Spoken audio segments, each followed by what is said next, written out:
Hello guys, and welcome back to my YouTube channel. My name is Solo. Please don't forget to subscribe, comment, like, and of course do share this video, guys. An old video of singer Khumalo is doing its round once again on social media after people started to speculate as to what she was exactly doing at that place, as she was spotted and of course a video recorded walking in a road, and she got into that river, you guys. Now people in the comment sections of that very same video which I inserted were wondering if she was performing some sort of a dark evil ritual, or if she was simply innocently there trying to connect with nature or possibly speak to her ancestors, you guys. While the video, the person who posted that video on TikTok insinuated that she was there, Khumalo, she was there to perform some sort of a dark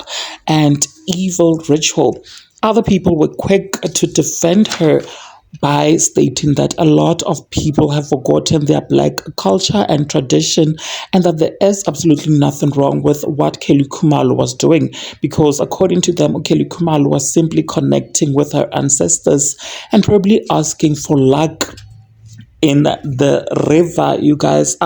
While others accused her of being once again the one responsible for the murder of her boyfriend Senzo Meyiwa, and accused her of going to that river to perform some sort of a ritual called Ugutwala with Senzo, you guys.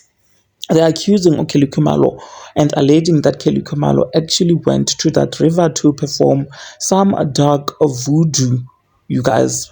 But anyways, what are your thoughts about this whole situation? Please do share them with me in the comment section, and of course do not forget to subscribe if you haven't yet done so, and also make sure that you share this video so that it reaches a lot of people, guys. Thank you so much for actually clicking and deciding to watch this one. Bye.